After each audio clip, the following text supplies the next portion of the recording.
On a typical day, what kind of conditions are you exposed to?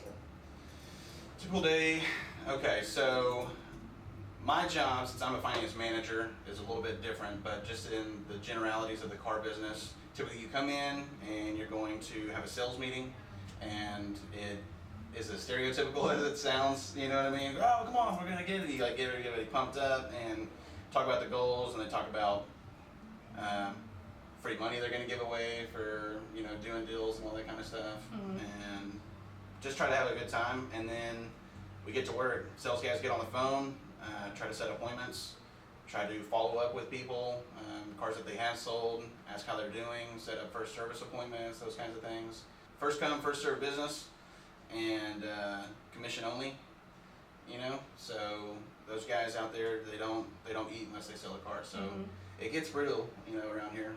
They'll you got to try to beat somebody and act like you don't see them sometimes for the car. And so when you feel like when you pull up to a dealership, for Is that why everyone attacks you? That's why, yeah, that's why everybody attacks you. And so we try to like not have like stay inside. Some people be on the phone, like working shifts or whatever, just so like, because you go to car lots and there's like dudes out there and they're like got coffee and so they're like, yeah, we're gonna sit here like a bunch of freaking vultures, you know. But like we're humans. You said you started out as a car salesman. Yeah, absolutely. So that would answer my next question. There is room for advancement here. How did you transition from a car salesman to a finance accountant? My general manager has said that one out of about 10,000 people in the car business become a finance manager, and then it takes a lot of hard work. But so you got to look at the statistics too. The people that just make it in the car business, like the turnover is crazy because everybody knows that you can make money, that you can be any walk of life. Worked my tail off and watched people come and go and made it through cuts because I sold cars and I was diligent and I was self-motivating and I guess good with people because I had repeats and referrals. So what characteristics would you say that you possess that gave you that one up above the rest here? Obviously a boring personality.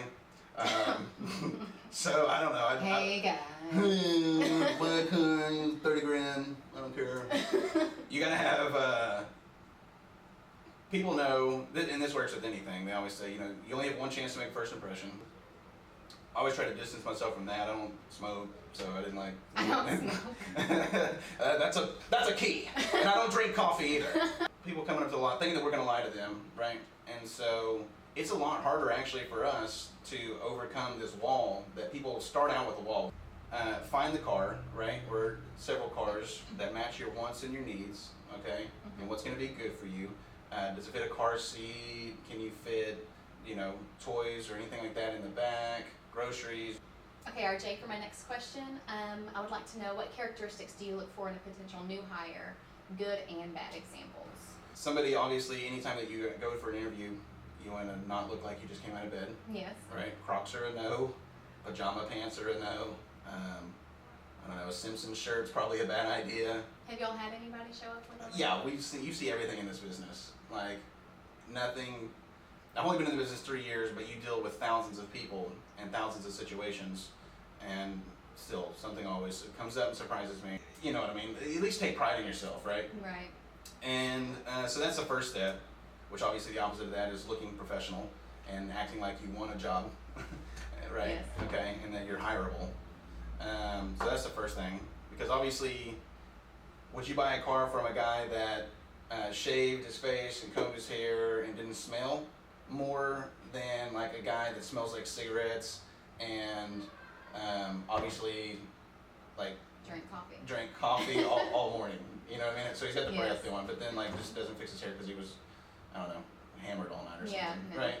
Yeah. You're That gonna would be be like, very professional. yeah, you're gonna be like, okay. So we look for that kind of guy. What kind of person is this gonna be?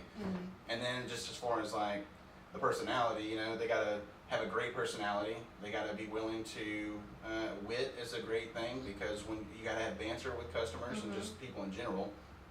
People like to laugh. It doesn't need to be a stuffy situation. Buying a car is stressful enough, right? Because it's the second biggest purchase that you'll make next to a home in your life, you know, for most people. But we had a kid, thought he knew everything, right? And was not trainable. Mm-hmm. Okay, because every time that you try to teach him something, you know, He wasn't willing to. I got it. Mhm. And then he jacks up and screws up and make customers leave because he screwed it up, and that takes money out of because see, they're on commission, right? So they don't get paid unless they sell a car. Everybody in management is based off how the store does. So if they don't sell cars, I don't get paid.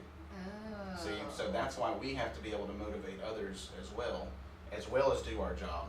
So how do y'all train them to be better car salesmen? If you see in the beginning when you do interview them, they seem wonderful in their interview, they are dressed appropriately, they do have that wit about them, but something about them out there, you can see the potential, Right. but they're just not getting it. Something's not clicking. So we just had this one guy, loved the dude, self-confidence was his issue. We worked with him, you know, built his confidence. He hammered the phones. He became one of our best phone guys, right? But he didn't sell enough cars because we couldn't get past that.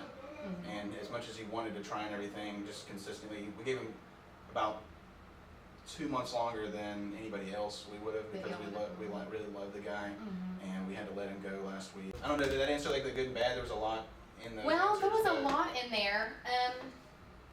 I guess just don't be nervous. Don't be a D-bag. Don't be rude, inconsiderate. Don't be selfish.